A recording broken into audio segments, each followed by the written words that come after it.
इल्लल मवद्दत fill कुर्बा। सदक़ल्लाहुल अज़ीम। काबिल सद एहतराम उलमाए कराम, मुअज़्ज़ज़ मेहमानान गिरामी, कायदीन तहरीक मिनहाजुल कुरान और आज की इस ज़िक्र अहले बैत की मजलिस में हाजिर जुमला हाज़रीन मुकर्रम, अल्लाह रब्बुल इज़्ज़त का लाख लाख शुक्र है कि जिसने अपनी तौफीक ख़ास और हुजूर नबी अकरम सल्लल्लाहु अलैहि वालिहि वसल्लम के नालैन मुबारक के तसद्दुक़ से हमें आज की इस निहायत ही बाबरकत नशिस्त में हाजिर होने की तौफीक अता फरमाई।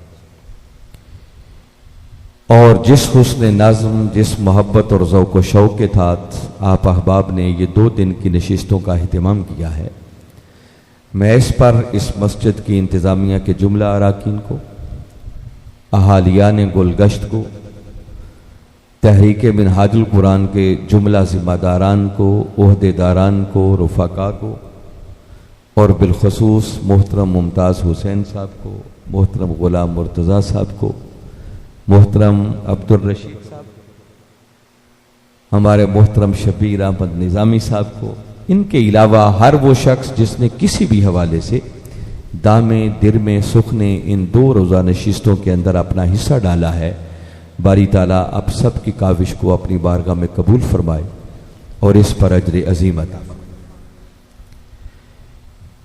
आज 10 मुहर्रम का दिन गुजर गया और इस्लाम की तारीख में इस दिन को एक बड़ी अहमियत हासिल है। ये वो अहम दिन है कि जिस दिन नवासाए रसूल, जिगर गोशाए बतूल, इमाम आली मकाम इमाम हुसैन अलैहिस्सलाम ने अपने नाना के दीन की खातिर कुर्बानियों की वो तारीख रकम की कि जिसे देखकर ख्वाजा अजमेर को भी कहना पड़ा, शाह अस्तु हुसैन, बादशाह अस्तु हुसैन, दी अस्तु हुसैन, दी पनाह अस्तु हुसैन, सरदाद नादाद दस्त दर दस्त यजीद, हक्का के बिना ला इला हस्त हुसैन। वक्त आया तो इस रुबाई की तशरीह भी करूंगा, मगर अभी इब्तिदाई गुफ्तगू में मैं इसका माना, यकीनन आपने सुनी हुई है, इसका माना मालूम है, मगर अभी सरे दस्त में आगे गुजरना चाह रहा।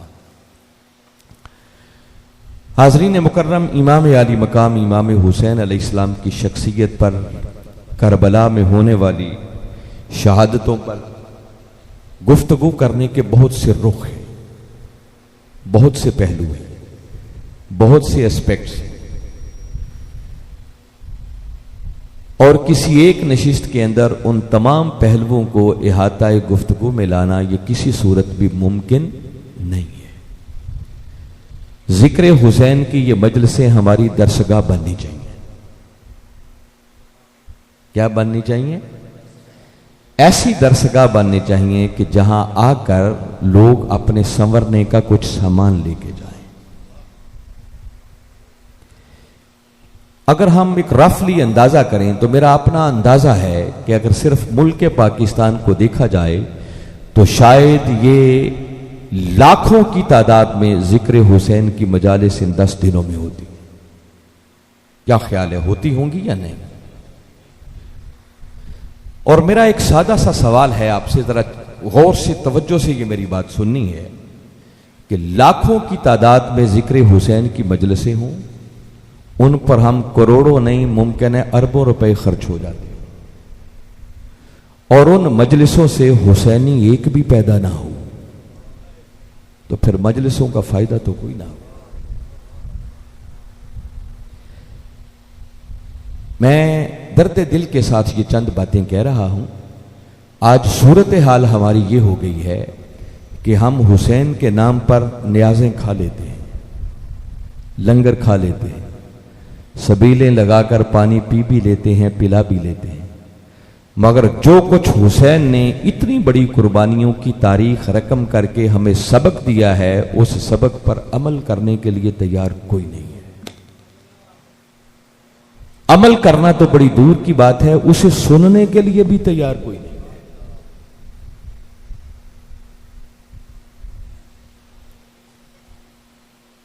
इन दिनों के अंदर यकीनन बहुत सारे मकामात पर मुझे जाने का मौका मिलता है। अक्सर व बेशतर साथी ऐसे हैं कि जब वो टाइम लेते हैं या टाइम लेने के बाद उनकी एक ख्वाहिश होती है कि अल्लामा साहब आप आ रहे हैं तो आपने हमें करबला के दिन की शहादतों के वाकयात सुना दें। हमारा एक ट्रेंड है, एक रवाज है, इस अंदाज से शहादतों को बयान किया जाता है। हजरत अब्बास के बाजू कैसे कलम हुए, हजरत कासिम की शहादत कैसे हुई, ओनो मोहम्मद के लाशें कैसे गिरे, अली अकबर ने कैसे इमाम अली मकाम के हाथों में दम तोड़ा, या अली अकबर की शहादत कैसे हुई, खुद इमाम अली मकाम की शहादत कैसे हुई, फिर शहादतों के बाद वो लुटा फूटा काफिला कैसे दमिश्क और शाम के बाजारों से होता हुआ यजीद के पास पहुंचा, वहां क्या हुआ, और फिर बिल आखिर वो काफिला मदीना कैसे पहुंचा। ये एक इंटरेस्ट है सुनने वालों का इस बात से, और हमारे बयान करने वाले जाकिरीन और बहुत सारे उलमा एक बड़े कैफ में ये सारी चीजें बयान करते हैं, जिसे सुनकर यकीनन सुनने वाले भी और बयान करने वाले भी एक गम की कैफियत पैदा करते हैं। लोग आंसू बहाते हैं।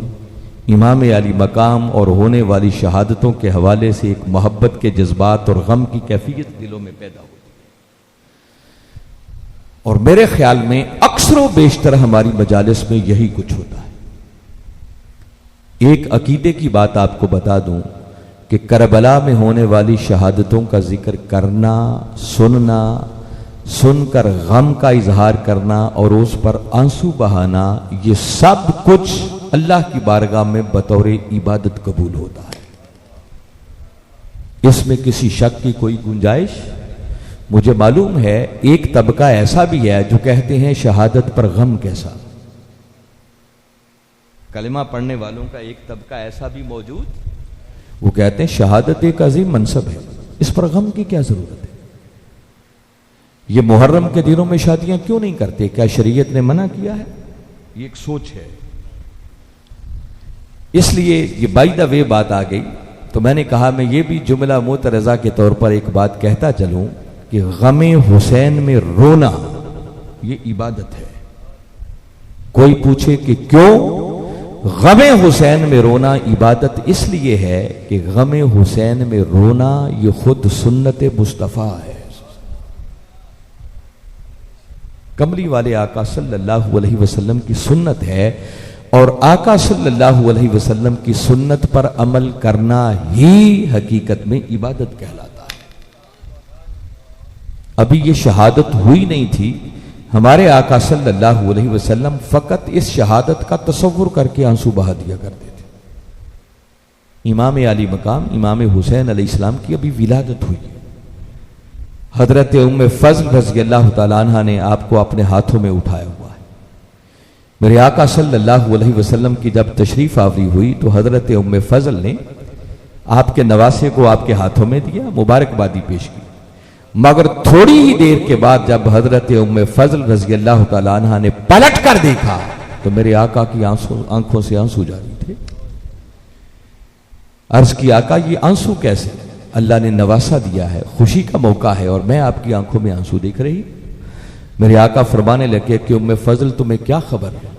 अभी अभी जिब्रील अमीन अलैहिस्सलाम ने मुझे खबर दी है कि एक वक्त आएगा जब मेरी ही उम्मत के बाज बदबख्त लोग मेरे इस नवासे हुसैन को करबला की सरजमीन में शहीद कर देंगे। तो आका सिर्फ तसव्वुर करके आंसू बहा देते। ये एक अलग सब्जेक्ट है कि इंसान सिर्फ इसी पर बात करे। तो मैंने अकीदा आपको समझा दिया कि शहादतों को उस वाकयात के रंग में बयान करना, उन्हें सुनना, एक गम का माहौल बनाना और फिर आंसू बहाना, ये सब कुछ अल्लाह की बारगाह में बतौर इबादत लिखा जाता है। इसमें किसी शक की कोई गुंजाइश नहीं है। मगर मैं एक सवाल आपसे करता हूं, मिनहाजुल कुरान में इस अंदाज में भी बयान होता है, यह नहीं है कि मिनहाजुल कुरान में नहीं होता। खुद किबला हुजूर करबला के वाकयात को बयान करते हैं। हमारे कुछ स्कॉलर्स ऐसे हैं कि जिनको अल्लाह ने बड़ा मलका दिया है और वो वाकयातन एक ऐसा माहौल बनाते हैं कि ऐसे लगता है जैसे बंदा करबला के वाकयात को अपनी आंखों से देख रहा है। मगर मैं एक बुनियादी बात आपके सामने रखना चाह रहा हूं कि मुझे बताएं, इमाम आली मकाम इमाम हुसैन अलैहिस्सलाम ने मैदान करबला में जो इतनी बड़ी कुर्बानी दी, अपना तन मन धन सब कुछ ही राह खुदा में कुर्बान कर दिया, कुछ भी बचा के नहीं रखा।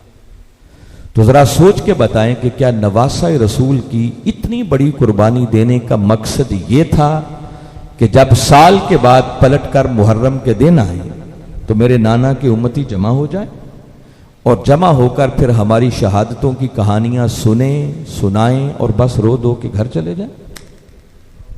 क्या ख्याल है, उन्होंने इस मकसद के लिए ये इतनी बड़ी कुर्बानी दी हो? जी,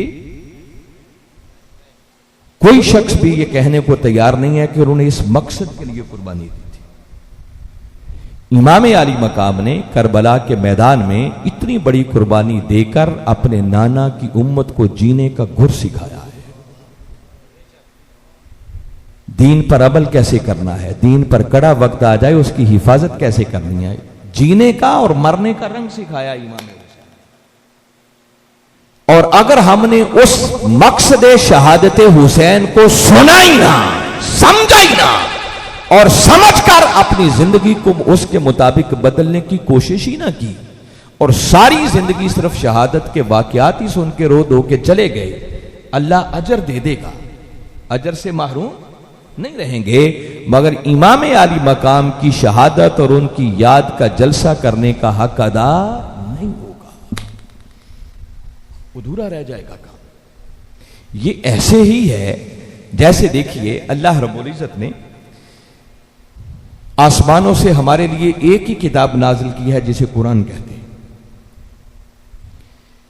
और ताजदारे कायनात सल्लल्लाहु अलैहि वसल्लम ने फरमाया कि जो शख्स इस नाजरा कुरान की भी खाली तिलावत करता है ना, सिर्फ कुरान को नाजरा पढ़े, तो फरमाया अल्लाह रब्बुल इज्जत उसको भी एक एक हर्फ के बदले 10-10 नेकियां अदा करता है। कितनी नेकियां अदा करता है? 10-10 नेकियां अदा करता है।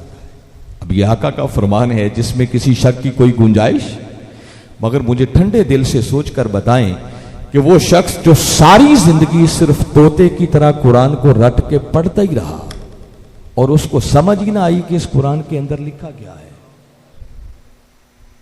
ये कुरान मुझे जिंदगी गुजारने का दस्तूर क्या बताता है, ना उसने समझा ना समझकर उसके मुताबिक अपनी जिंदगी को बदला, बस जिंदगी भर सिर्फ तोते की तरह रट के पढ़ता रहा, तो अल्लाह अजर तो दे देगा मगर उसने कुरान की तिलावत का हक अदा नहीं किया है। अल्लाह ने कुरान इसलिए नाज़िल नहीं किया कि सारी जिंदगी बस कुरान को तोते की तरह रट के पढ़ते चले जाए। आप कभी सूरह बकरा को पढ़े, उसकी आयत नंबर 121 है, बारी ताला ने फरमाया अल्लाज़ीन आतैनाहुमुल किताब, फरमाया वो लोग जिन्हें हमने किताब अता की, जिन्हें हमने कुरान अता किया, यतलूनहु, फिर वो इसकी तिलावत करते हैं। कैसे? हक का तिलावत ही, जैसे इसकी तिलावत करने का हक होता है, खाली तिलावत नहीं। यतलूनहु, हक का तिलावत ही, फिर वो इसकी तिलावत यूं करें जैसे इसकी तिलावत करने का हक होता है। उनके लिए हसर के अंदाज में बारी ताला ने ऐलान किया इस आयत में, फरमाया उलाइका युमिनून बिही, फरमाया हकीकत में सिर्फ यही वो लोग हैं जो इस कुरान पर ईमान लाने वाले हैं। हसर का माना यह है कि सिर्फ यही ईमान लाने वाले हैं, इसके अलावा किसी का ईमान काबिल कबूल, किन का ईमान काबिल कबूल है? जो कुरान की तिलावत यूं करें जैसे उसकी तिलावत करने का हक होता है। तो मुझे बताएं, जो जिंदगी भर सिर्फ रट के पढ़ते ही रहा, तिलावत हो गई, अजर भी मिल जाएगा, मगर तिलावत का हक अदा, हक तो तब अदा होना था कि वो कुरान से मोहब्बत भी करता, कुरान का अदब भी करता, कुरान की तिलावत को अपना मामूल भी बनाता, सिर्फ साल बाद रमजान में कुरान न खोलता, रमजानी ताल्लुक ना रखता, बल्कि हर रोज कुरान की तिलावत को मामूल बनाता, फिर इस कुरान को समझता और समझने के बाद उसके मुताबिक जब अपने आप को बदल लेता तो तब जाकर कुरान की तिलावत का हक अदा। मगर आप अपने अपने गिरेबानों में जाके हम सारी जरा जायजा लें और बहसियत उम्मत हम खुद को देखें। बहसीयत उम्मत जायजा लें, इससे बड़ा उम्मत और दीन पर जवाल क्या होगा कि हमारी जिंदगियां बीत जाती, बाल सफेद हो जाते हैं, 100 साल भी जिंदगी गुजार लेते हैं। अल्लाह ने आसमानों से हमारे लिए एक ही किताब नाजिल की है, मगर हमें ढंग से अपनी वो किताब पढ़नी भी कोई नहीं आती। मैं सही कह रहा हूं या गलत कह रहा हूं? और फिर सोचें, जिन खुश नसीबों को वो कुरान पढ़ना आ जाता है, उनमें से वो कितने बचते हैं कि जो पढ़े तो फिर उनको समझ भी आती है कि इस कुरान के अंदर लिखा क्या है। और मैं कभी कभी सोचता हूं कि जिस उम्मत को ये कुरान पढ़ना कोई नहीं आता, जिनको समझ कोई नहीं इस किताब में लिखा क्या है, तो वो बेचारे इस पर अमल खाक करेंगे। क्या अमल करना है? वो तो मौलवी की चंद बताई हुई बातें या वालिदैन से जो विरसे में मिल गई, बस उन रटी रटाई बातों पर अमल करके बस जिंदगी के दिन पूरे कर रहा है, जिसे कहते हैं ना डंग टुपाओ। बस ये हो रहा है। और सूरत हाल ये है कि इस उम्मत ने जो सलूक कुरान के साथ किया, वही सलूक नवासाए रसूल के साथ किया। इमाम आली मकाम ने अपना सब कुछ कुर्बान कर दिया और सब कुछ कुर्बान करके उम्मत को जीने का गुर सिखाया था। और हमने क्या किया? बस उनकी शहादतों को दास्तान बना दिया। साल के बाद जमा हो गए, इकट्ठे हो गए, कहा जरा सुनाएं शिया हजरात के जाकिरीन और हमारे बाज उलमा जो इस अंदाज में पढ़ते हैं। बस वो सुना, रोए धोए, लंगर खाया और उसके बाद अपने घर। अजर मिल जाएगा, सवाब मिलेगा, जो मजलिस करेगा उसका अजर जाए, मगर शहादत हुसैन मनाने का हक अदा नहीं होता। हक तब अदा होना था कि हम अपनी इन नशिस्तों को दरसगाह बनाते, ऐसे लोगों को बुलाकर उनको मौजूआत देते। बाबा बताओ, इमाम आली मकाम ने इतनी बड़ी कुर्बानी क्यों दी? हमारे लिए उसके अंदर सबक क्या है? मामूली हस्ती नहीं है, वो हस्ती हैं जो मेरे आका की जुबान अक़दस चूस चूस कर परवान चढ़े, जो मेरे आका के कंधों पर सवारी करते रहे, जिनकी खातिर मेरे आका आपने हाथ जमीन पर लगाकर सवारी बन जाया करते थे, जिनकी खातिर मेरे आका अपनी नमाज के सजदों को ही लंबा कर देते, जिनको मेरे आका ने जन्नत के जवानों का सरदार डिक्लेयर किया है। उस हस्ती ने इतनी बड़ी कुर्बानी दी है तो उनकी जिंदगी का एक गोशा भी नजरअंदाज होने वाला नहीं है। और ख्वाजा अजमेर में अभी जो रुबाई पढ़ रहा था, जरा चश्मे तसव्वुर में लाएं। ख्वाजा अजमेर की रुबाई से भी सिर्फ 2 लफ्ज में ले रहा हूं जो दूसरे मिसरे में कहते हैं। वो कहते हैं दी अस्त हुसैन।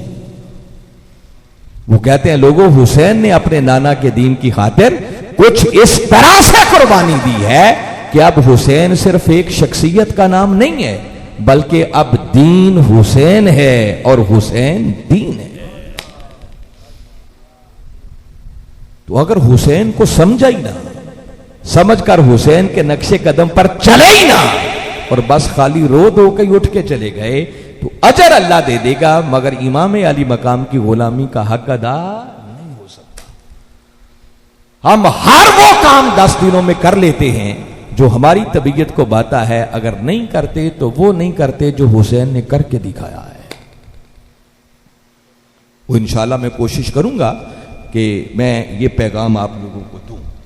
तो इसलिए मैंने पहली बात जो आप लोगों से की है ना, ये तो है ना 10 दिन होने वाली ये जिक्र अहले बैत की मजालिस, इमामी आली मकाम के जिक्र की मजलिस, मैं ये आप लोगों को पैगाम के तौर पर बात बचा रहा हूं। सिर्फ ये 10 दिन जिक्र मुहर्रम की मजलिस ही नहीं, हम साल भर भी जो बाकी महाफिल करते हैं, मीलाद के जलसे हो गए, कोई सीरत के उन्वान से जलसे हो गए, कोई औलिया किराम के उर्स हो गए, हकीकत यह है कि हमारी सारी महाफिल इल्ला माशाल्लाह जो अच्छी हैं वो हैं, जो समझदार लोग अच्छा करते हैं वो करते हैं, मगर अक्सर व बेशतर 90% हमारी महाफिल और मजालिस वो सिवाय तफरीह तबा के उनका कोई मकसद बाकी नहीं रहा है। अभी मिलाद आएगा 1 महीने के बाद, घर घर महाफिल नात होंगी, महाफिल मिलाद होंगी, बड़े बड़े सनाखान भी आएंगे, बड़े बड़े उलमा भी आएंगे, फिर लोग उन पर पैसे भी फेंकेंगे, एक दूसरे को देखेंगे, वीडियोस भी बनेंगी। मगर कभी हमने सोचा है कि लाखों रुपए लगाकर हमने महफिल की तो सुनने वालों को मिला क्या? उससे तरबियत कितनी हुई? लोग बदलने का सामान कितना लेके गए। इसलिए सिर्फ मुहर्रम की नहीं, मैं कहता हूं कि अपनी हर मजलिस को दर्सगाह बनाओ। क्या बनाओ? आपकी आने वाली नस्लों को कोई संवरने का सामान मिले, कोई तब्दीली आए। अब आज की नशिस्त में जो बिलखुसूस मैं आपको मैसेज और पैगाम देना चाह रहा हूं, जो मैं इस वक्त देख रहा हूं, कमाल यह नहीं है कि जो लोग चाहें बस वैसे गुफ्तगू करके चले जाएं। अगर लोगों की ख्वाहिश के मुताबिक ही करना चाहें ना, तो अक्सरियत तो वो है जो कहती है नमाजें होनी कोई नहीं चाहिए, रोजे रखने की क्या जरूरत है। हमने अपनी अपनी तबीयतों के मुताबिक दीन लेना शुरू कर दिया है। जितना जितना सूट करता है उतना उतना ले लेते हैं, जिसको तबीयत नहीं चाहती आंखें बंद करके एक साइड पे कर देते। तो अगर लोगों की चाहत और ख्वाहिश के मुताबिक ही करें तो लोग तो चाहते हैं कुछ भी ना करना पड़े।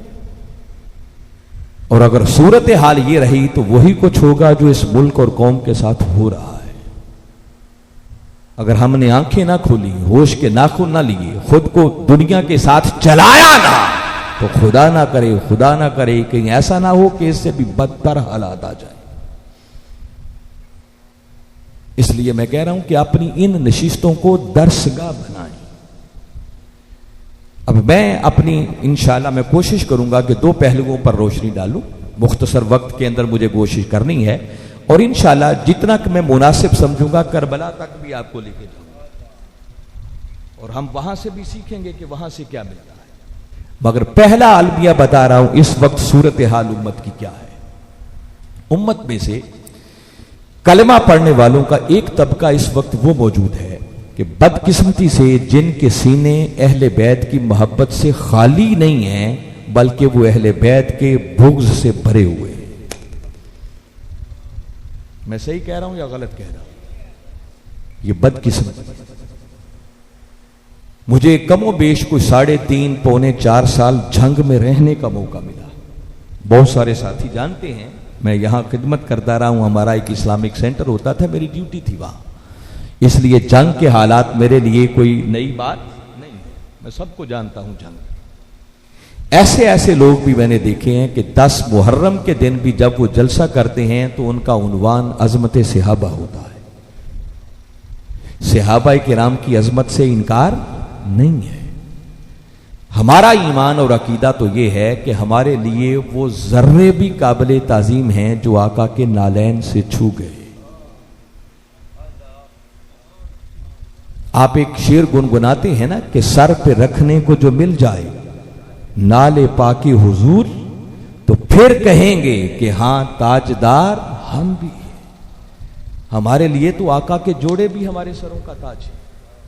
तो चे जाए कि वो सहाबा किराम जिन्होंने मेरे आका की जाहिरी हयात मुबारका के अंदर कलिमा पढ़ा, आका के वद्दुहा मुखड़े को तकते रहे, आपकी मजलिस में बैठने का शर्फ पाते रहे, आपकी जुल्फे वल्लैल का नजारा करते रहे, आपके मोजज़ात को अपनी आंखों से देखते रहे और आका के लाए हुए दीन की सरबुलंदी के लिए अपना तन मन धन सब कुछ कुर्बान करते रहे। उन सहाबा किराम की ताज़ीम हमारे ईमान का हिस्सा क्यों नहीं? उनकी बेअदबी और गुस्ताखी करके पीछे ईमान नहीं बचेगा। मगर जुल्म उस वक्त होता है जब 10 मुहर्रम के दिन कोई सहाबा की अजमत का जलसा करता है। वो 10 मुहर्रम के दिन सहाबा की अजमत के उन्वान से जलसा करके दर हकीकत सहाबा की अजमत नहीं बयान करना चाहते, बल्कि जो उनके सीने अहले बैत के बुग़्ज़ से भरे हुए हैं ना, वो उस बुग़्ज़ का इजहार करना चाहते। ये एक तबका है और उस तबके में भी मैं समझता हूं 99% वो हैं जो बेचारे लाइल्मी और जहालत की वजह से बस आंखें बंद करके पैरवी कर रहे हैं।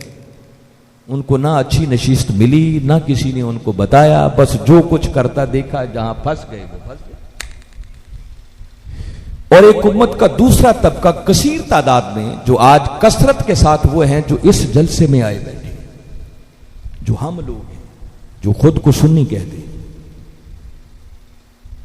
हम अहले बैत की मोहब्बत को मानते हैं, इकरार करते हैं, मगर मानने के बावजूद भी जिस तरह से अहले बैत की मोहब्बत होनी चाहिए और उस मोहब्बत का इजहार होना चाहिए, वो इजहार करते हुए डरते हैं।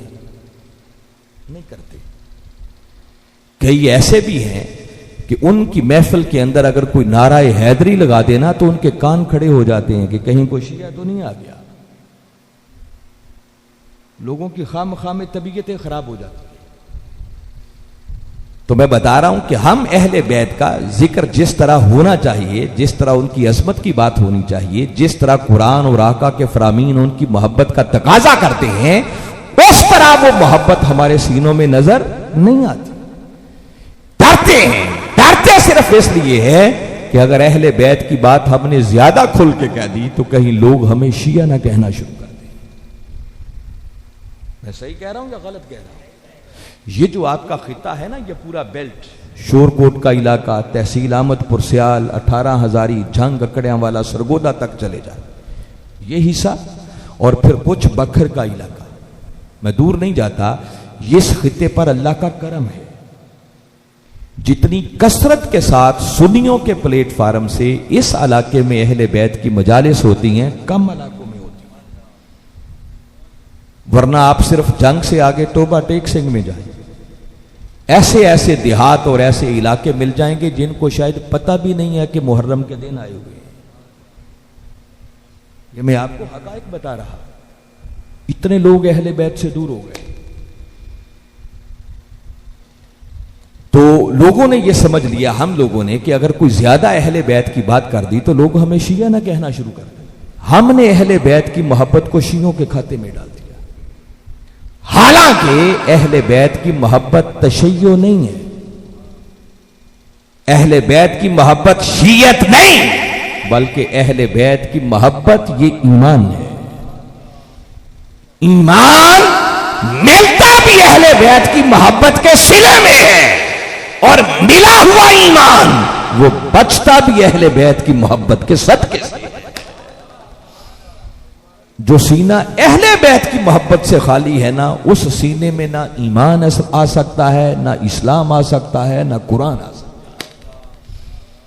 इसलिए जोर दे के ये बात आपको समझा रहा हूं, ताकि आपके ज़हनों में कोई कचरा है, कोई गलत फहमी है, शकूक व शुबहात है, तो वो चट सके।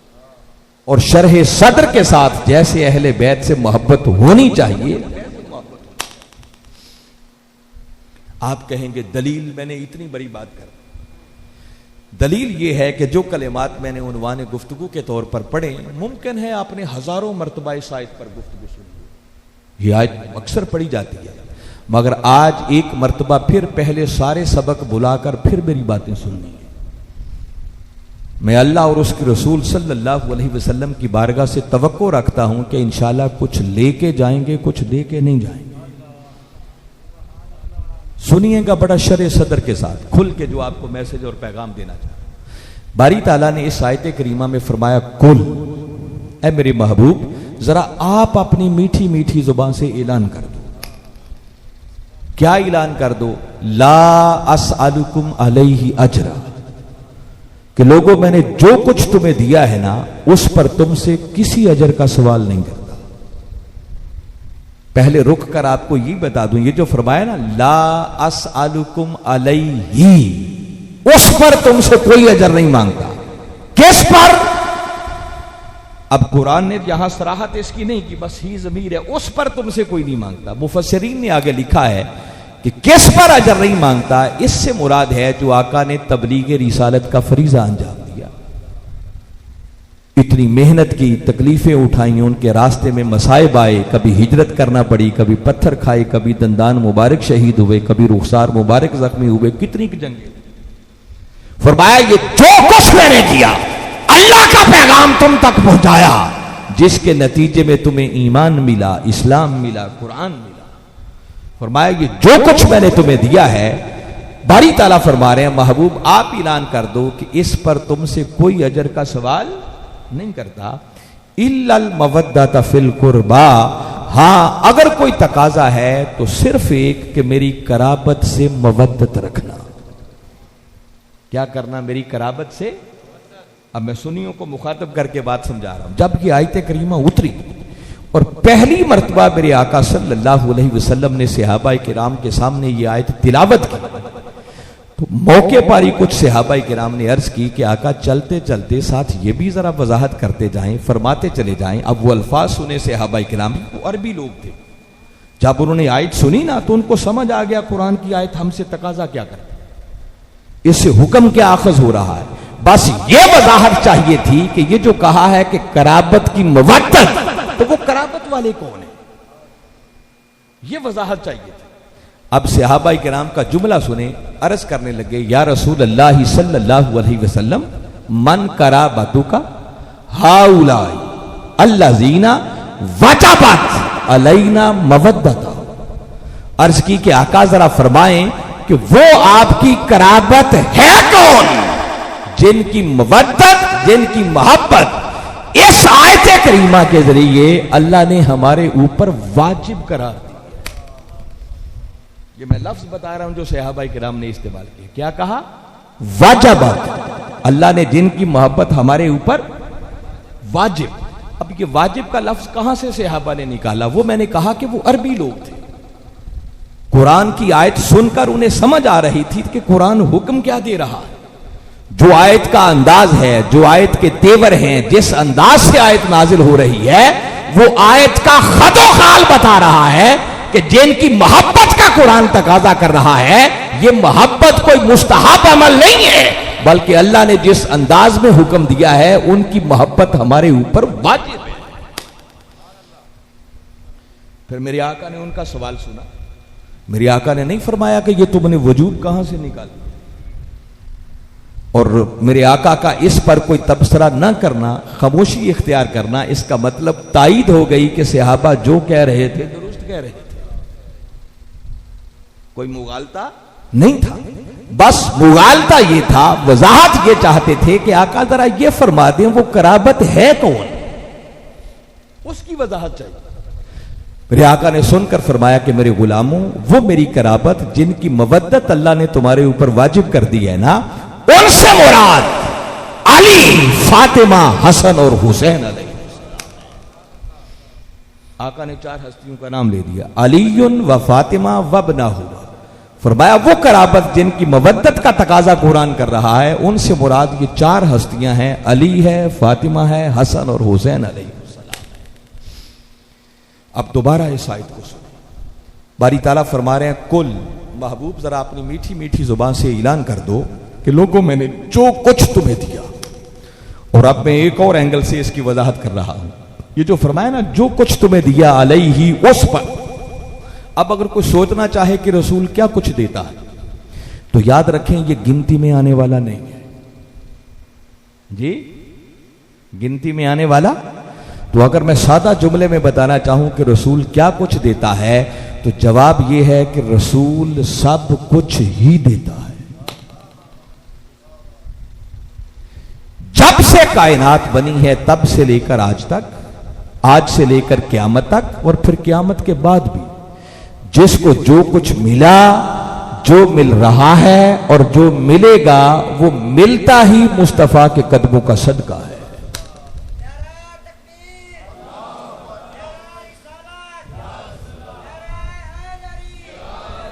तो रसूल सब कुछ ही देता है, मगर सब कुछ देकर मांगता कुछ नहीं।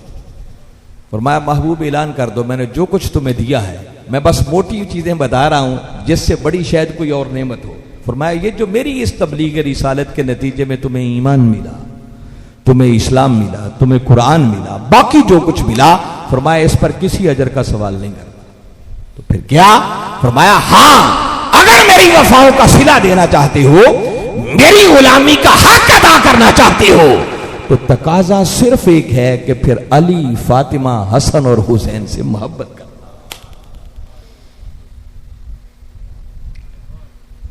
सहाबाई किराम ने जब लफ्ज इस्तेमाल किया तो क्या था? वजबत, जिनकी मोहब्बत वाजिब हो गई। इमाम शाफी रहमतुल्लाहि ताला अलैहि, सिर्फ एक इमाम का कौल आपको बता रहा, उन्होंने रही सही कसर निकाल दी। बसा औकात ये वजूब का लफ्ज फर्ज के लिए भी इस्तेमाल होता है। इमाम शाफी ने क्लैरिटी कर दी, उनका कौल मौजूद है आज भी। वो फरमाते हैं कि या अहला बैती रसूलिल्लाहि सल्लल्लाहु अलैहि वसल्लम हुब्बुकुम फरदुम मिनल्लाहि फिल कुरानी अनज़लहु। कहते हैं कि ए कमली वाले आका की अहले बैत, अल्लाह ने तुम्हारी मोहब्बत को कुरान की इस आयत के जरिए हमारे ऊपर फर्ज करा।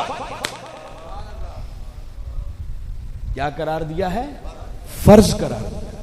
उन्हें और क्लैरिटी कर, इस मोहब्बत के बगैर चारा नहीं है, गुजारा नहीं है। मैं फिर जोर दे के इस आयत का मफहूम समझाने के लिए एक मिसाल और देता हूं। कुरान का अंदाज ये है, इस आयत में पहले नफी है, फिर इस्बात है। और ये कुरान का उसलूब है कि कुरान जब किसी बात पर जोर देना चाहे ना, उसकी अहमियत को उजागर करना चाहे, पहले हर चीज की नफी करता है, फिर जिसकी अहमियत बयान करना मकसूद हो उसका इस्बात लाया जाता है। और इसे भी टेक्निकल जुबान में हसर कहते हैं। यह भी हसर का एक अंदाज है। मसलन मैं मिसाल देता हूं, जैसे अल्लाह ताला ने जब अपने माबूद होने की बात की, उसने सीधा यूं नहीं कहा कि मैं माबूद हूं, मेरी इबादत करो। एक तरीका यह था, सिंपली यूं कह देता कि मैं माबूद हूं, मेरी, अगर वो यूं कहता ना मैं माबूद हूं, मेरी इबादत करो, तो इसका माना यह बनता था कि हां अल्लाह की इबादत होनी चाहिए, वो हमारा माबूद है। मगर अल्लाह के अलावा कोई किसी की इबादत करना चाहे तो उसकी नफी नहीं है, गुंजाइश निकलती है। इसलिए अल्लाह ने यूं नहीं कहा, बल्कि अल्लाह ने जब अपने माबूद होने का ऐलान किया तो फरमाया ला इलाहा, कोई माबूद नहीं, इबादत के लायक है ही कोई नहीं। जब हर माबूद बातिल की नफी हो गई तो फिर फरमाया इल्लल्लाह, हां अगर कोई है तो सिर्फ अल्लाह है। इस अंदाज से बात करने में फर्क महसूस हुआ। अब इसका माना यह है कि अल्लाह के सिवा किसी और की इबादत की कोई गुंजाइश नहीं है, एक ही हस्ती की इबादत है जिसको अल्लाह कहते हैं। बिल्कुल सेम यही अंदाज बारी ताला ने इस आयत में इस्तेमाल किया। फरमाया महबूब ने बता दो कि लोगों मैंने जो कुछ तुम्हें दिया है ना, उस पर तुमसे कोई अजर का सवाल नहीं करता, कोई अजर चाहिए ही नहीं, कोई मुआवजा नहीं चाहिए। फिर फरमाया हां एक मुआवजा चाहिए, एक सवाल करता हूं, अगर मेरी गुलामी का हक अदा करना चाहते हो, मेरी इन वफाओं का सिला देना चाहते हो, तो तकाजा सिर्फ एक है कि अली, फातिमा, हसन और हुसैन से मोहब्बत करना। मुझे बताएं, इनकार की गुंजाइश बचती है कोई? इसलिए सहाबा सुनते ही समझ गए कि ये मोहब्बत कोई मुस्तहब अमल नहीं है, ये वाजिब हो गई, फर्ज हो गई। और फराइज की भी किस्में हैं। देखिए, नमाज पढ़ना फर्ज है, रोजा रखना फर्ज है, ज़कात देना फर्ज है। मगर मुझे बताएं, अगर कोई शख्स नमाज ना पढ़े काफिर हो जाएगा? जी नहीं होता ना। काफिर नहीं होगा, गुनाहगार होगा। क़यामत वाले दिन हिसाब होगा, पूछा जाएगा, गिरफ्त होगी, अजाब मिलेगा, मुस्तहिक के अजाब ठहरेगा, फर्ज को छोड़ा है। ज़कात नहीं दी, क़यामत वाले दिन पकड़ होगी, अजाब मिलेगा, गुनाहगार ठहरेगा, मगर काफिर नहीं होगा। मगर कमली वाले आका सल्लल्लाहु अलैहि वसल्लम की अहले बैत की मोहब्बत ये ऐसा फरीजा है कि इधर सीना अहले बैत की मोहब्बत से खाली हुआ, उसी लम्हे बंदा दायरा ईमान से खारिज। यह आज का पहला दर्स देना चाह रहा हूं, ताकि अगर कहीं कोई मुगालता है, कोई शक व शुबा है तो खत्म कर दे। यह कुरान शियों का नहीं है, यह कुरान हम सब का है। तो मैं कुरान की बात बता रहा हूं, किसी की और दाएं बाएं की किस्सा कहानी की बात नहीं कर रहा। तो कुरान बता रहा है कि लोगों, अहले बैत की मोहब्बत के बगैर गुजारा ही नहीं है, इस मोहब्बत के बगैर चारा ही नहीं। ये कोई मुस्तहब अमल नहीं है कि कर ली तो ठीक, ना की तो कोई बात नहीं, चल जाएगा काम। नहीं, अहले बैत की मोहब्बत का ताल्लुक ईमान के साथ है। और दो ही सूरतें हैं, है तो ईमान है, और अगर अहले बैत की मोहब्बत नहीं है, दरमियानी कोई सूरत नहीं है तो फिर दायरा ईमान से खारिज है। बस दरमियानी स्टेज कोई नहीं है। इसलिए मैं पहला दर्स दे रहा हूं कि अहले बैत की मोहब्बत में जीना सीखो और अहले बैत की मोहब्बत में मरना सीखो। मैं सिर्फ इस आयत से एक ही सबक पहला आज आपको पहले दे रहा हूं। ये मुगालते अपने जहनों से निकालो। कभी अहले बैत की मोहब्बत का जिक्र करते हुए डर नहीं आना चाहिए, खौफ नहीं आना चाहिए, दिल में घुटन पैदा नहीं होनी चाहिए उनकी अजमत की बात से। मेरे कायद, मेरे शेख, मेरे मुरब्बी, वक्त के मुजद्दिद हुजूर शेखुल इस्लाम प्रोफेसर डॉक्टर मोहम्मद ताहिरुल कादरी, जिन्होंने इस सदी के अंदर अहले बैत की मोहब्बत के डंके बजाए, जिन्होंने सैकड़ों नहीं शायद अब हजारों में बात चली गई होगी जो सिर्फ अहले बैत की शान में उन्होंने खिताबात किए हैं। सैकड़ों की तादाद में तो उन्होंने किताबें लिख डाली अहले बैत की शान में, और ऐसी ऐसी किताबें लिखी हैं कि किताबों के अंदर की बात तो बात की बात है, सिर्फ किताबों के नाम पढ़े ना तो इंसान के ईमान पर एक वजद आ जाता है। ऐसी किताबें लिखी। मैं सिर्फ एक किताब का नाम बताता हूं, बाकी तफसील में तो जाने का वक्त नहीं है। मौला कायनात अली शेर खुदा गदीर खुम के मौका पर मेरे आका ने हजार हा सहाबा के इज्तिमा में स्टेज बनवाया था, मिंबर लगवाया था, जलवा अफरोज हुए और हजार हा सहाबा के सामने अली का हाथ थामा, बुलंद किया और फरमाया मन कुन तो मौला हूं फहाजा अली मौला। फरमाया जिस जिसका मैं मौला हूं उसका अली मौला है। कई लोग जिनको ये बात भाती नहीं थी ना, वो कहते थे ये रिवायत ज़ईफ है, कह के नजरअंदाज कर देते। हुजूर शेखुल इस्लाम ने अहले बैत के साथ अपनी गुलामी का हक अदा करना।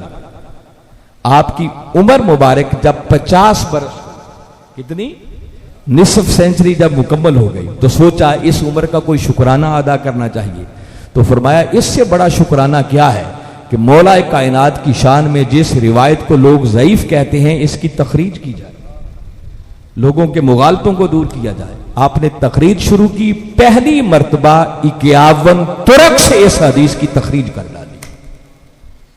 और जब एक ही बात कसरत तुर्क से आ जाती है ना, तो ज़ोफ हो भी तो कसरत तुर्क की वजह से वो ज़ोफ खत्म हो जाता है।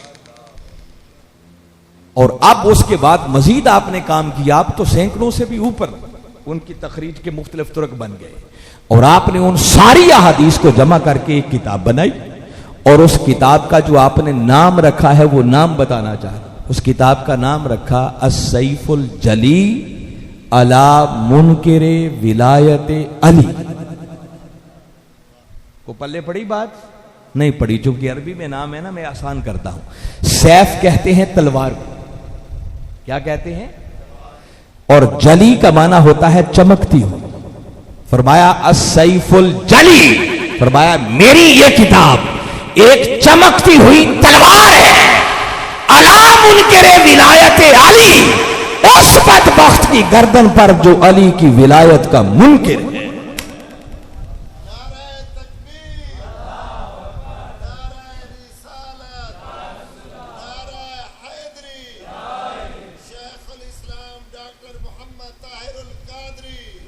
तो सोचो जिस किताब के नाम में इतना जोर है उसके अंदर कितना जोर होगा। सैकड़ों किताबें लिखी। तो खैर मैं बता ये रहा था कि किबला हुजूर के पास एक दिन हम बैठे हुए थे, उनके कुछ निजामत दावत के स्कॉलर्स, उनके स्टूडेंट्स, उनके शागिर्द घर में निजी नशिस्त थी। अब आपको बड़ी लुत्फ की बात बताता हूं ताकि यह बात समझने में आपको आसानी हो कि अहले बैत की मोहब्बत क्या है। हमारे एक साथी ने ऐसी बाय द वे बात कर दी और कहा कि हुजूर आपने अहले बैत की शान में इतनी तकरीरें की हैं, इतनी किताबें लिखी हैं, हम पूरे पाकिस्तान में मूव करते हैं, खिताबात के लिए आते जाते हैं, तो बाज़ जगहों पर कई उलमा और फिर कई अवामी लोग उनसे सुनकर वो कहते हैं लगता है ताहिरुल कादरी भी शिया हो गया है। ये घर में निजी महफिल में बैठ के हमारे एक साथी ने सवाल कर दिया। अब मैं बताना चाह रहा हूं उस वक्त की मुजद्दिद की जुबान से पहला लफ्ज क्या निकला, बेसाख्ता, बगैर सोचे समझे। जब ये सुना तो फौरन आपकी जुबान से निकला अल्हम्दुलिल्लाह। और इतना कह के फिर हम एक फरमाने लगे कि बेटे ये जो हमारे ऊपर शीयत के फतवे लगे हैं ना, ये अल्लाह का शुक्र है। फरमाया अगर ये फतवे ना लगते तो मरते दम तक एक हसरती लेके चले जाते कि कहीं अहले बैत की मोहब्बत में कच्चे तो नहीं है। फरमाया इन फतवों ने इस बात की सनद फराहम कर दी है कि अल्हम्दुलिल्लाह हम अहले बैत की मोहब्बत में कच्चे नहीं हैं, और यही अहले बैत की मोहब्बत हमारी बख्शिश का जरिया बन जाए। फरमाया बेटे इन चीजों से नहीं डरते, कभी अपनी हिस्ट्री पढ़ें, तारीख पढ़ें। आपका कौन सा इमाम है जिसने जब अहले बैत की मोहब्बत का बरसरे आम तज़किरा किया, उनकी अजमत और फजाइल बयान किए, उस दौर के यार लोगों ने उन पर शियत और राफिजियत के फतवे लगा दिए। क्या इमाम आजम, क्या इमाम मालिक, क्या इमाम शाफी, क्या इमाम अहमद बिन हम्बल, क्या इमाम निसाई, जिस इमाम के अहवाल पढ़ेंगे ना, क्योंकि अहले बैत की मोहब्बत फर्ज है, वो जब कभी बयान करते अहले बैत की अजमत तो उस दौर के नालायक लोग उन पर शियत और राफिजियत के फतवे लगाते।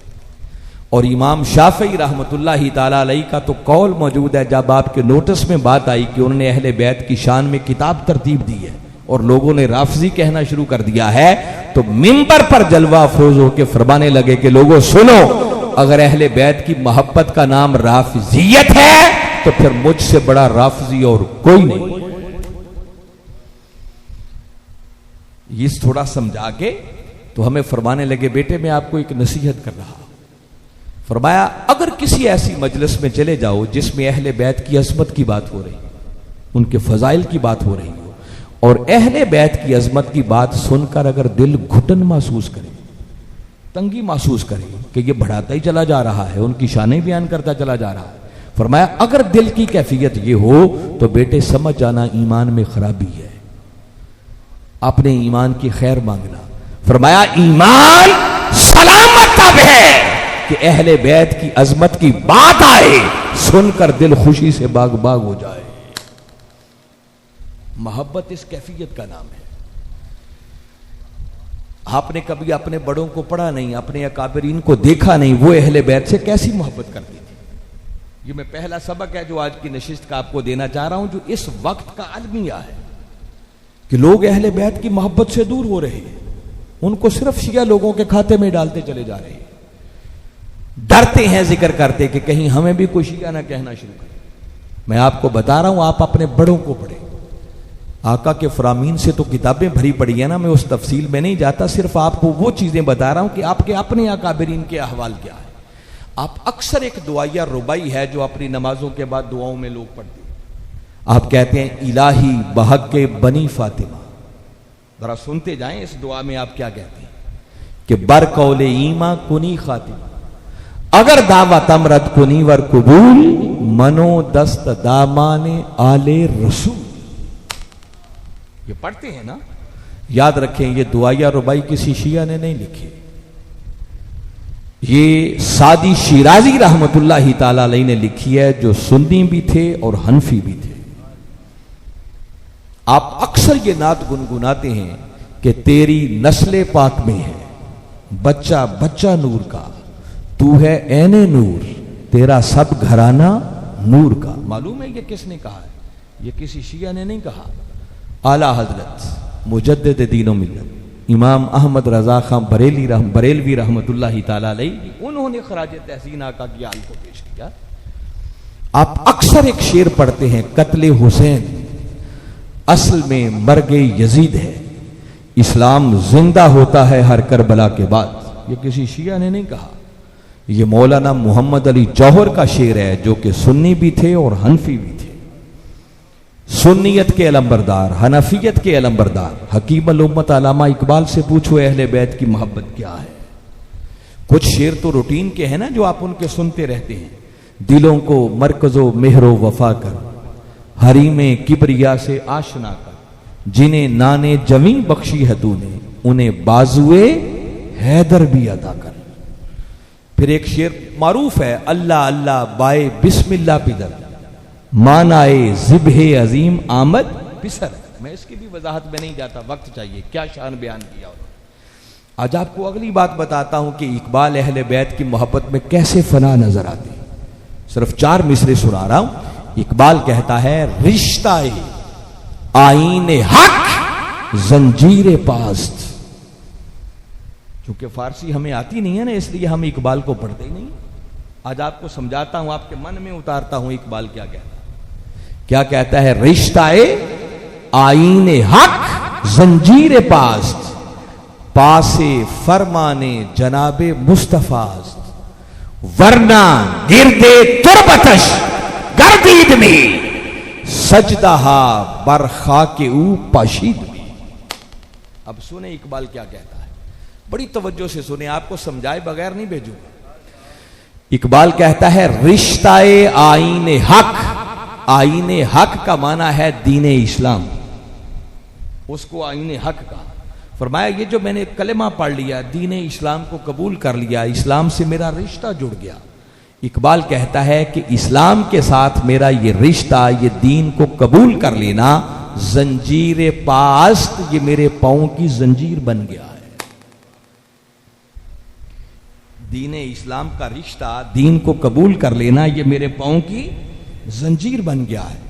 पासे फरमाने जनाबे मुस्तफा, और लोगों मुझे कमरी वाले आका सल्लल्लाहु अलैहि वसल्लम के फरामीन का पास है, अदब है, हया है। हमारे आका है, उनके फरामीन की ना उनका इनकार नहीं हो सकता, उनका अदब है, हमारे यहां पास है। वो कहते हैं ये जो दो चीजें हैं ना, एक दीने इस्लाम का रिश्ता और एक कमरी वाले आका के फरामीन का हया, वो कहते हैं ये दो चीजें मेरे रास्ते की रुकावट है। अगर ये दो चीजें मेरे रास्ते की रुकावट ना होती तो कहते हैं सैयदा कायनात, आपका मकाम व मर्तबा और मेरा इश्क तो इस बात का तकाजा करता है, वरना गिरदे तुरबतश गलतीद भी, क्या सैयदा कायनात अगर ये दो चीजें मेरे रास्ते की रुकावट ना बनती तो इकबाल तेरी तुरबत और तेरे मजार के गिर्द तवाफ करता। कभी आपने बड़ों को सुनो वो अहले बैत की मोहब्बत में कैसे फना थे, उनकी गुलामी का पट्टा कैसे गले में डालते, क्या कहते हैं, वरना गिरदे तुरबतश, तुरबत कहते हैं मजार को। ऐ सैयदा कायनात, इकबाल तेरी तुरबत के गिर्द तवाफ करता, चक्कर काटता। और बात खत्म नहीं की, चौथे मिसरे में कहा सजदा बरखा के पाशीद भी, ऐ सैयदा कायनात अगर ये दो चीजें मेरे रास्ते की रुकावट ना होती, इस्लाम मुझे इजाजत नहीं देता, कमली वाले आका के फरामीन का अदब है, हया है, वो ऐसा नहीं करने देते, अगर ये दो चीजें रुकावट ना होती तो इकबाल आपकी तुरबत का खाली तवाफ ही ना करता, बल्कि आपकी मज़ारे अकदस की खाक के जर्रों को इकबाल सजदे करता। ये है अहले बैत की मोहब्बत। हम किस चक्कर में पड़ गए, हमने सारी उठा के शियों के खाते में डाल दी। अहले बैत की मोहब्बत ईमान है, इस मोहब्बत के बगैर गुजारा, ये मैं आपके बड़ों का ऐसे चलते चलते चंद बातें आपको देग में से चावल चिखा रहा। अभी मैंने शुरू में एक रबाई पढ़ी है, जो मैंने कहा कि अभी मैं इसकी वजाहत नहीं करता, आप चलें, अब आ गया है मौका, मैं उसको जोड़ लेता हूं साथ। ये जो रबाई शिया हजरात की मजालिस में भी, सुन्नियों के जलसों में भी बड़े बड़े बैनर्स पे लिखी होती है, और आप कहते हैं दी अस्त शाह अस्त हुसैन, बादशाह अस्त हुसैन, दी अस्त हुसैन, दी पना अस्त हुसैन, सरदार न दाद दस्त दर दस्त यजीद, हक्का के बिनाए ला इला हस्त हुसैन। मालूम है ये रुबाई किसने कही है? ये किसी शिया ने नहीं कही, आपको ये बताना चाह रहा। शायद ऐसा खराज तहसीन को शिया भी ना पेश कर सका, हद कर दी है ख्वाजा अजमेर। वो कहते हैं लोगों हुसैन बादशाह है, और हुसैन बादशाह ही नहीं बल्कि हुसैन बादशाहों का भी बादशाह है। और दीअस्त हुसैन कह के कह रहे हैं कि लोगों हुसैन अब किसी शख्सियत का नाम नहीं है, अब दीन हुसैन है और हुसैन दीन है। और दीन पनास्त हुसैन कह के फरमा रहे हैं कि दीन को पनाह भी मिली तो हुसैन के दामन में मिली। और आगे कहते हैं सरदाद, हुसैन ने सर दे दिया, न दाद दस्त दर दस्ते यजीद, मगर हुसैन ने यजीद के हाथों में हाथ नहीं दिया। मैं यहीं रोक के अब आपको मैसेज और पैगाम भी दे देता हूं, आपको करबला ले चलता हूं। ख्वाजा अजमेर ने यहां इमाम आली मकाम की शहादत के मकसद का निचोड़ दे दिया है कि हुसैनियत क्या है। इमाम आली मकाम 28 रजब को मदीना से चले थे और 8 जिलहज को इमाम आली मकाम मक्का से करबला रवाना हुए। किस तारीख को रवाना हुए थे मक्का से? 8 जिलहज। ये बड़ी खास तारीख है। हज की इबादत के कुल 5 दिन हैं जिनमें हज के मनासिक अदा होते हैं। 8 जिलहज से ये इबादत शुरू होती है और 13 जिलहज को पाया तकमील को पहुंचता 8 जिलहज की सुबह जब अतराफो अकनाफ से लोग जमा होकर मक्का में हज अदा करने के लिए आ रहे थे तो नवासा रसूल उस दिन मक्का में थे। 8 जिलहज की सुबह जब हाजी लोग एहराम बांध के मीना जा रहे थे तो नवासा रसूल सर पे कफन बांध के मक्का से करबला जा रहे थे। देखो ना, अगर करबला जाना ही था तो इतनी जल्दी क्या थी? अब हज करने में कितने दिन लगने थे? 5 ही दिन लगने थे ना, तो चलो हज करके चले जाते। दुनिया कहां कहां से सफर करके आ रही है, तो आप तो मौजूद थे मक्का के अंदर, मगर आपने हज जैसी इबादत को भी मुअख्खर कर दिया। मैं फिर कह रहा हूं, ये काम किसी आम इंसान ने किया होता तो नजरअंदाज हो सकता था। ये काम उस हस्ती ने किया है जिनको ख्वाजा अजमेर दीन कह रहे हैं। अब ये उनकी बात नजरअंदाज होने वाली नहीं है। ऐसे नहीं है कि हमारी तरह जिधर मुंह उठाया चल पड़े। उनकी जिंदगी का उठने वाला एक एक कदम क़यामत तक आने वाली इंसानियत के लिए हिदायत है। नवासा रसूल 8 जिलहज को हज जैसी इबादत को मुअख्खर करके करबला रवाना होकर अपने नाना की उम्मत को पैगाम दे रहे हैं कि जब मेरे नाना के दीन पर भारी वक्त आ जाए, कड़ा वक्त आ जाए, लोग दीन से दूर हो रहे हो, दीन की हदों को तोड़ा जा रहा हो, दीन का मजाक उड़ाया जा रहा हो, हलाल को हराम किया जा रहा हो, हराम को हलाल किया जा रहा हो, औरतों की इस्मत रेजी हो रही हो, सरेआम शराबखोरी हो रही हो, तो फरमाया ऐसे हालात में एहराम बांधकर हज करना इबादत नहीं है। फिर फुरात के किनारे को खून से रंगीन करना ये उससे भी बड़ी इबादत है।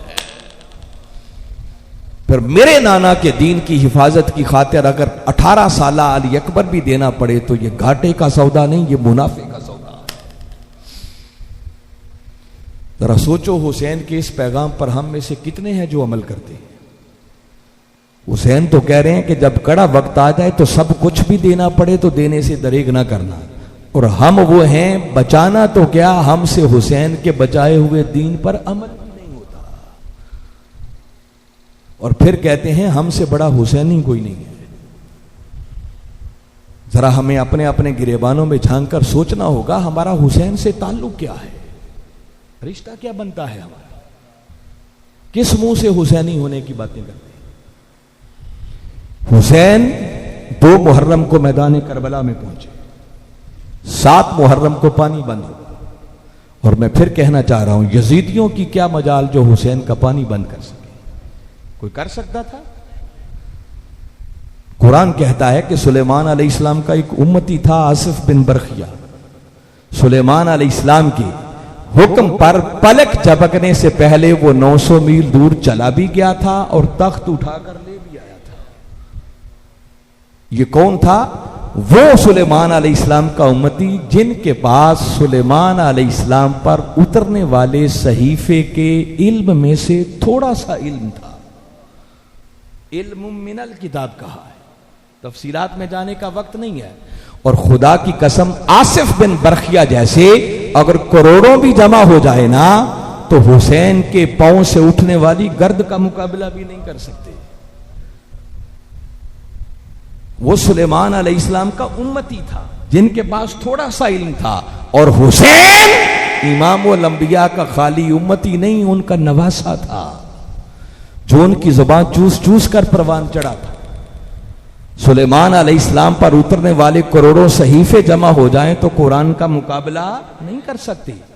उस आसिफ बिन बरखिया के पास तो सिर्फ सहीफे के इल्म में से थोड़ा सा इल्म था, और हुसैन वो है जिसका कुरान से ताल्लुक ऐसा था कि सर तन से जुदा नेज़े की नोक पर सवार है, कारी कुरान की आयत पढ़ रहा है। हुसैन सुन भी रहा है, समझ भी रहा है और पलट के जवाब भी दे रहा है। उस हुसैन का मुकाबला कौन कर सकता है? तो यजीद की क्या मजाल के हुसैन का पानी बंद कर देता। हुसैन एक बार फुरात को इशारा करता, फुरात कदमों में बहना शुरू कर देता।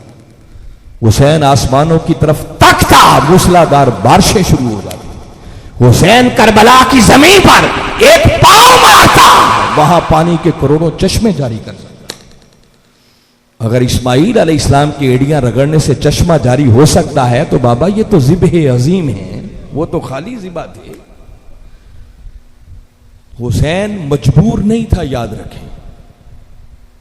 हम बसा औकात ऐसे हालात में पेश करते हैं जैसे हुसैन से बड़ा मजबूर ही कोई नहीं था। हुसैन मजबूर, हुसैन जो चाहता वो कर सकता था, मगर नहीं, हुसैन आज रजा का इम्तिहान देने आया हुआ था। अगर रूटीन से हटकर जराए इस्तेमाल किए जाए ना, इम्तिहान, आप कमरा इम्तिहान में बैठे हुए और उस मौके पर इम्तिहान लेने वाले से कहें थोड़ी मदद कर दो, या दाएं बाएं के जराए इस्तेमाल करना शुरू कर दें, तो किसी और सेंस में बात चली जाती है। नहीं, आज हुसैन रजा का इम्तिहान देने आया था। और जो लोग इस रास्ते के मुसाफिर होते हैं ना, जब उनके रास्ते में मसाइब आते हैं, आलाम आते हैं, परेशानियां आती हैं, तो जितनी परेशानियां आती हैं ना, खुदा की कसम वो उतना ही एंजॉय करते हैं। क्या करते हैं? अब ये इस राह के मुसाफिर हों तो हमें समझ आए, चूंकि हम इस राह पर चले नहीं, इसलिए ये मेरा जुमला सबको समझ नहीं आएगा। वो फिर जब उनके रास्ते में परेशानियां आती हैं ना, वो घबराते नहीं हैं, बल्कि पलट के मौला को तकते हैं और कहते हैं, अच्छा मौला फिर इंज थे इंजी से। वो क्या कहते हैं, मैं पंजाबी में कह रहा हूं, वो क्या कहते हैं, मौला फिर इंज थे इंजी से।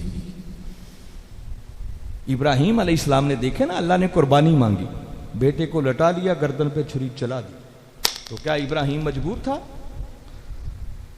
वो कहते हैं, अच्छा मौला बेटा ही चाहिए तो लेके भी कर देते, क्या फर्क पड़ता है। नमरूद की आग में फेंके जाने लगे थे, ऐन करीब था, मिजनीक में रख लिया गया कि अगले लम्हे आग में जा रहे थे। जिब्रील अमीन अलैहिस्सलाम अल्लाह की बारगाह में हाजिर हुए। मौला सुना है बड़ा आशिक है, इजाजत हो तो आज जरा टेस्ट करूं। अल्लाह ने कहा इजाजत है। हाजिर खिदमत हुए, आकर अर्ज की, इब्राहिम बड़ी मुश्किल घड़ी आ गई, आग का अलाव है, शोले आसमान से बातें कर रहे हैं, अगले लम्हे जाने वाले हो, को मेरी मदद की जरूरत है। कुर्बान जाए इब्राहिम के जवाब पर। फरमाने लगे, जिब्रील वैसे तो बंदा है ही सरापा हाजत, मगर सुन ले, ऐसी कोई हाजत नहीं है जिसके लिए तेरी मदद की जरूरत हो। ठुकरा दिया, पलट के फिर हमला किया। कहा, अच्छा जिब्रील, मुझसे मदद मांगते हुए शर्म आती है ना, बड़े उल अज़म पैगंबर हो, इश्क के दावे करते हो, तो घड़ी तो मुश्किल है ना, आग में जाने लगे हो, तो चलो अपने मौला से ही मदद मांग लो, वो तुम्हारा मौला है, तुम उसके बंदे हैं, रब से तो मदद मांगने में कोई आर नहीं है। कुर्बान जाए इब्राहिम के जवाब पर। फरमाने लगे, जिब्रील, जिस मौला से मदद मांगने की बात कर रहा है, वो मौला मेरे हाल से मुझसे भी ज्यादा आगाह है। उसको नहीं पता कि नाम तो उसी का बुलंद किया है ना, कोई जुर्म तो मैंने किया नहीं है, उसी की तौहीद का डंका बजाया है ना, जिसकी खातिर आग में फेंका जा रहा हो। तो अगर मेरा मौला इसी में राजी है कि उसकी खातिर आग में चला जाऊं, तो जिब्रील, इब्राहिम नमरूद की आग में जलने को भी तैयार है। मैं बता रहा हूं कि फिर ये वो लोग होते हैं जो इस राह पे चल पड़ते हैं ना, परेशानियों से वो परेशान नहीं होते, मुसीबतें आ जाएं तो उनके कदम डगमगाते नहीं है।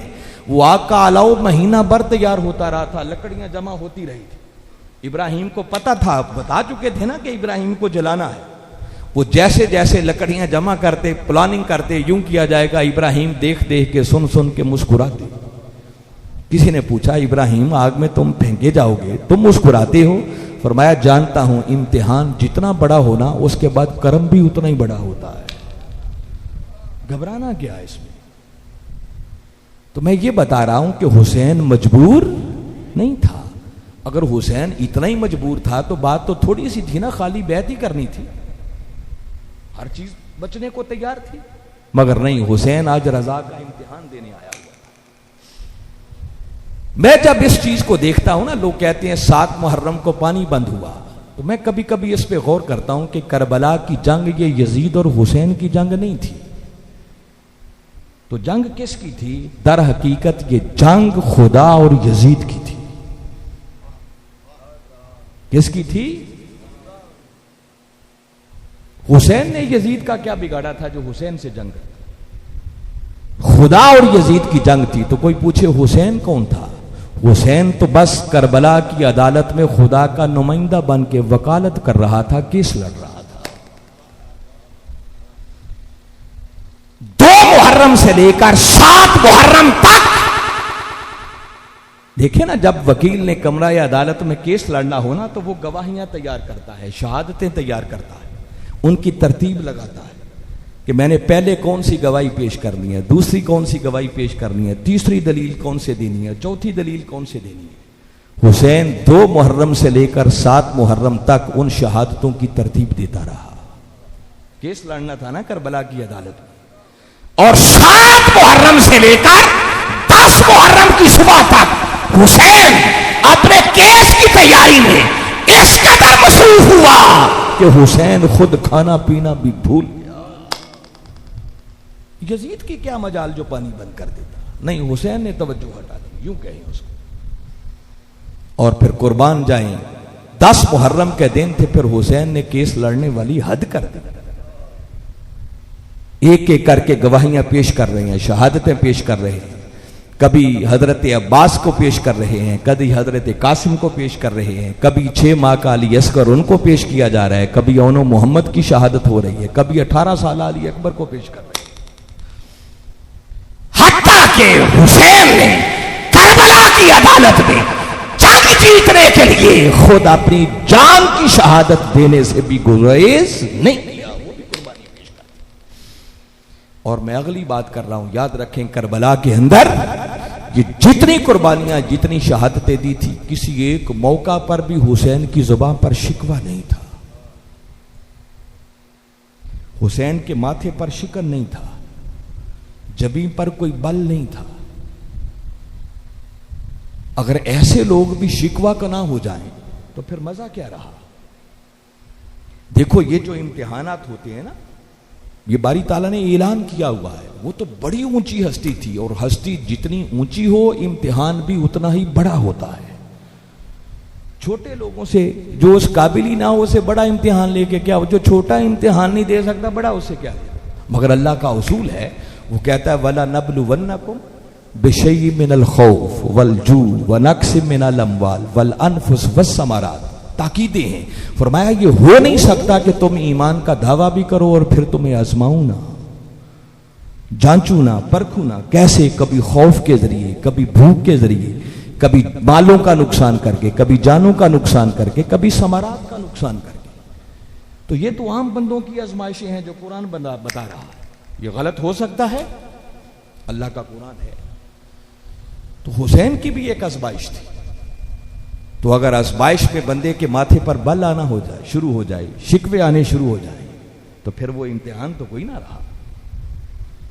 तो जब ऐसी आजमाइशें हो तो बारी ताला ने क्या फरमाया? फरमाया वबश्शिरी साबिरीन, महबूब खुशखबरी सुना दो जो ऐसी आजमाइशों के वक्त सब्र का दामन ना छोड़े, जुबान पर शिकवा ना आए। नेमत मिले तो अल्लाह का शुक्र अदा करें, और नेमत छिन जाए तो उस पर सब्र करें, सब्र का दामन ना छोड़ें। ये कामयाबी है। 2 साहिब हाल बुजुर्ग थे, इकट्ठे बैठे थे, एक दूसरे से पूछने लगा, भाई सुनाओ आजकल कैसे गुजर बसर हो रही है। दोनों अल्लाह के वली थे। तो वो पहले अर्ज करने लगे, भाई क्या बताना है, बस कुछ मिल जाए तो अल्लाह का शुक्र अदा करते हैं, ना मिले तो सब्र से बैठे रहते। उन्होंने सुनी, पलट के फरमाया ये तो कोई कमाल नहीं है, कुछ मिल जाए तो शुक्र कर दिया, ना मिला तो सब्र कर लिया। फरमाया ये काम तो बगदाद की गलियों में फिरने वाले कुत्ते भी कर लेते हैं, तो इसमें कमाल वाली कौन सी बात है। फरमाया मालिक लुकमा डाल देना, दुम हिलाता कदमों में आ जाता है, और अगर 10 दिन भी मालिक भूखा रखे तो दरवाजा छोड़ के जाता नहीं है, दरवाजे पे साबिर बन के बैठा रहता है।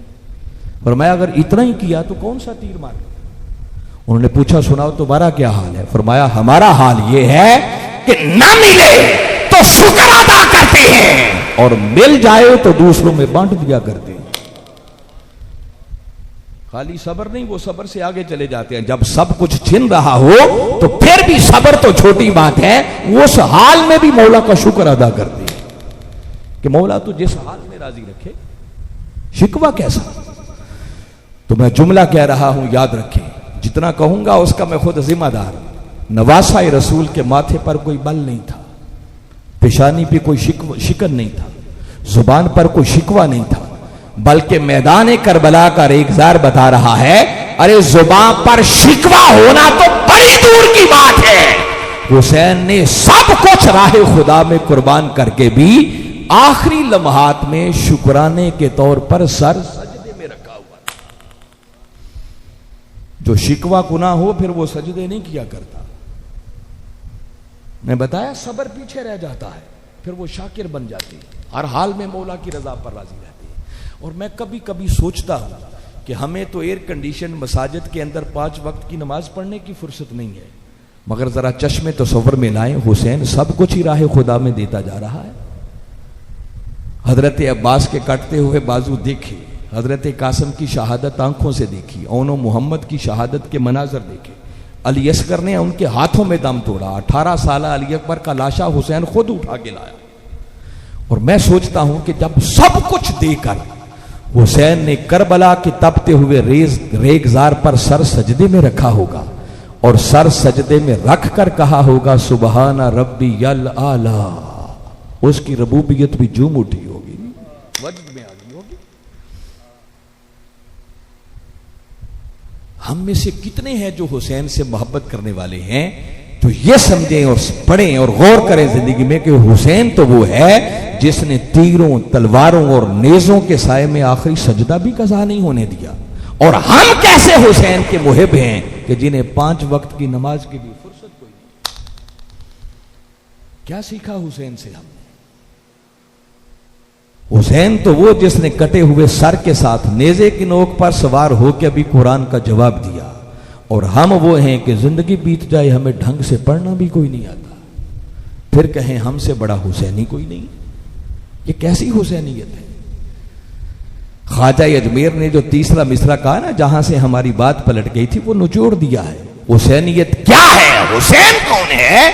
ख्वाजा अजमेर बता रहे हैं कि हुसैन वो है जो कट तो सकता है मगर ना झुक सकता है ना बिक सकता है। और आज हुसैन के मानने वालों का हाल, अगर आप नाराज ना हो तो अभी 2-3 हफ्ते पहले इस मुल्क में ज़िमनी इलेक्शन हुए, जिसके नतीजे में कभी हुकूमत बनती थी कभी टूटती थी। होता है ना? उस मंजर को सामने रखें। और मैं फिर बता रहा हूं, इस मुल्क के लोग हुसैनी होने का दावा करते हैं ना, और हुसैन वो है जो कट तो सकता है मगर बिक नहीं सकता। और हुसैन के मानने वालों का हाल ये है कि जो चंद अल्लाह के बरगुज़ीदा बंदे जिन पर करम है, जो बचे हुए हैं, उनको निकाल दें। बाकी 99% कौम का हाल ये है कि छोटे से लेकर बड़े तक हर शख्स बिकने के लिए तैयार बैठा है,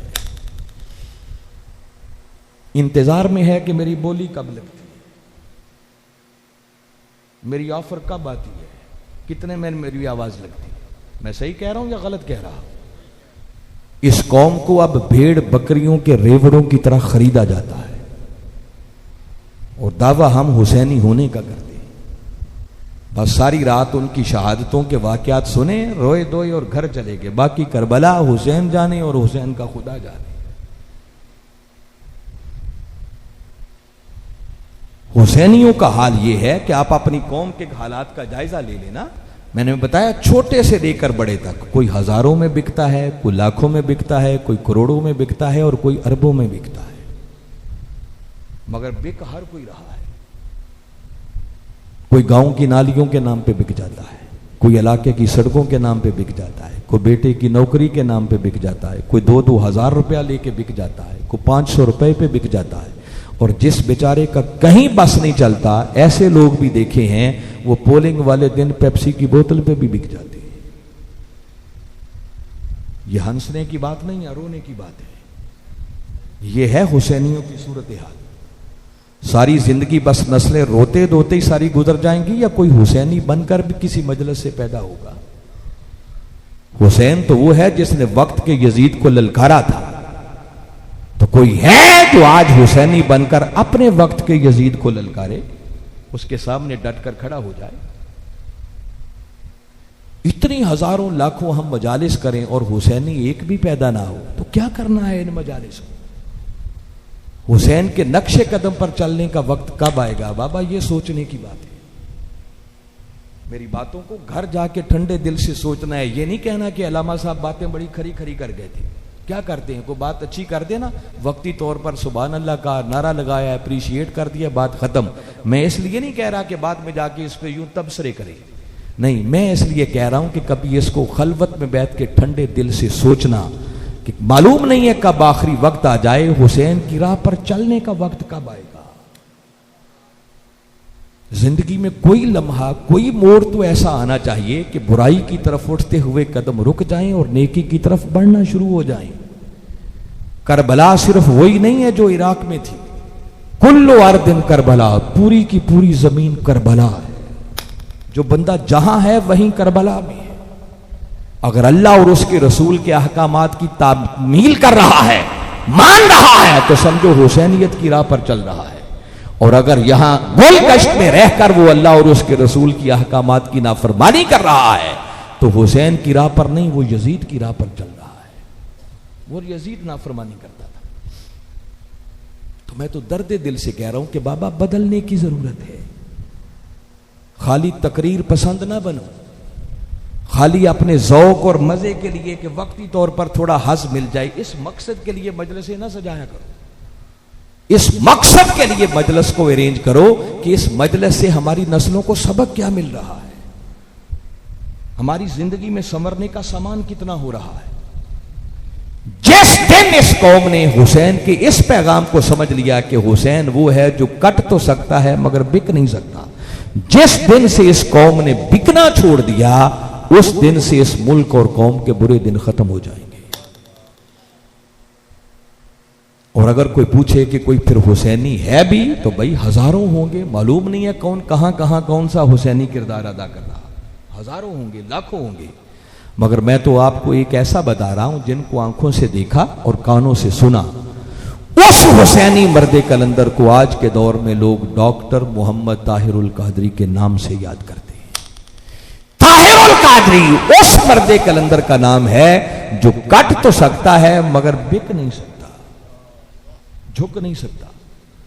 मालूम नहीं है आप में से कितने लोगों को बात मालूम है, जिस तरह हर किसी को खरीदा जाता है ना, 2013 के अंदर डॉक्टर ताहिरुल कादरी को भी खरीदने के लिए कुछ लोग आए थे। कोई याद आ रही है मेरी बात? कितनों को याद आई है, हाथ खड़ा करें।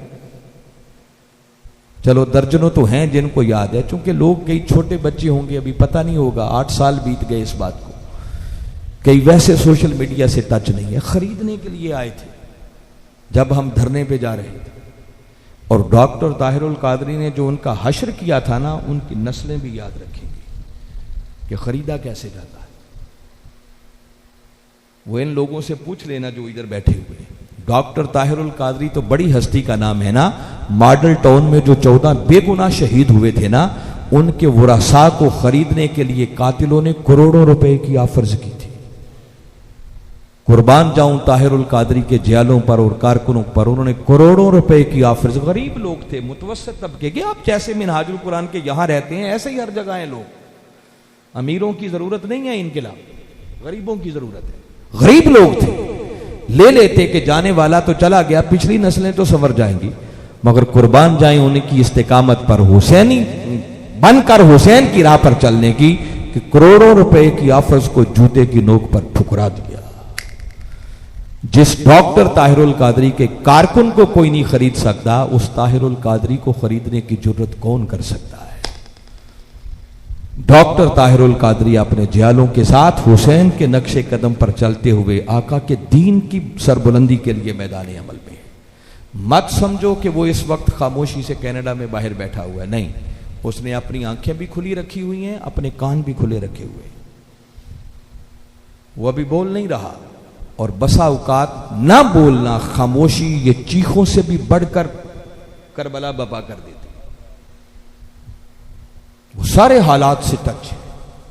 72 दिन तक उसने इस्लामाबाद बैठकर इस कौम को पुकारा था कि आओ, अगर चाहते हो हालात बदलें तो निकलने का वक्त है। कौम 72 दिन तक रोज बड़ी बेताब रहती थी कि जरा शाम को सुने आज ताहिरुल कादरी क्या कहता है। इतनी बेताबी से इंतजार में होते थे, घर बैठ के सुनते थे, अप्रिशिएट करते थे, ताहिरुल कादरी जिंदाबाद, बड़ा अच्छा कर रहे हो, मगर सॉरी हम आपके साथ निकल नहीं सकते, जीत गए तो इंशाल्लाह हम आपके साथ होंगे। और जब तक कोई कौम ना निकले, अपना किरदार अदा ना करे ना, अल्लाह का ज़ाब्ता नहीं है, अल्लाह हालात नहीं बदलता। उसने कुरान में अपना ज़ाब्ता सुन्नत बताई हुई है, इन्नल्लाह ला युगय्यिरु मा बिकौमिन हत्ता युगय्यिरु मा बिअनफुसिहिम, कि खुदा ने आज तक उस कौम की हालत नहीं बदली, ना हो जिसको ख्याल आप अपनी हालत के बदल लें। कौमों का उठना जरूरी है। जब कौम ना उठे ना, क़यादत उलो लज़म पैगंबर की भी हो, अगर कौम बुज़दिल हो जाए तो वो फतह की नवीद जो बनी इसराइल के दरवाजों पर दस्तक दे रही थी, और अल्लाह ने वही भेजी थी, मूसा इन्हें बताओ फिरौन गर्क हो गया है दरिया में, मुश्किल बुरे दिन खत्म हो गए, अब इन्हें कहो आगे बस्ती आ रही है, बस हमला कर दो और खुशखबरी सुना दो कि फतह भी मैंने इनके मुकद्दर में लिख दी है। तो कौम साफ कहने लगी, मूसा तुम और तुम्हारा रब जाके लड़ो, हम यहां बैठे हैं, फतह मिल जाए तो आके हमें भी बता देना। क़यादत उलो लज़म पैगंबर कर रहा है। जब कौम बुज़दिल हो गई तो वो फतह की नवीद जो उनके दरवाजों पर दस्तक दे रही थी, अल्लाह ने 40 साल तक वो फतह उनकी मुकद्दर से दूर कर दी। सहराओं रेगिस्तानों में ज़लील ख़ार होते रहे। ताहम मैं पैगाम ये दे रहा हूं कि लोगों मायूसी नहीं है, इंशाअल्लाह इंशाअल्लाह हुसैनियों की ये मेहनत रंग लाएगी और वो वक्त बहुत जल्द आने वाला है जब इस धरती पर डॉक्टर ताहिरुल कादरी की क़यादत में मुस्तफ़ी इनकलाब का सवेरा तलू होकर रहेगा। जरूरत इस अमर की है कि खाली हुसैन को सुनकर सर धुन के और रो धो कर ना चले जाओ, बल्कि बड़े जिंदा ज़मीर के साथ हुसैन की करबला की दरसगाह से सबक सीखो और सबक सीख कर फिर खुद को बदल कर हुसैनी बनकर उनके नक्शे कदम पर चलना शुरू करो। इंशाअल्लाह जिस दिन इस कौम ने हुसैन के पैगाम को समझकर अमल शुरू कर दिया, उस दिन से इस कौम और मुल्क के बुरे दिन यकीनन खत्म हो जाएंगे। मैं बारे दीगर मुंतज़मीन को दिल की गहराइयों से मुबारकबाद पेश करता हूँ। दुआ गो हूँ अल्लाह आपकी इस काविश को कबूल फरमाए और जो कुछ मैंने कहा समझ कर ईमान लाते हुए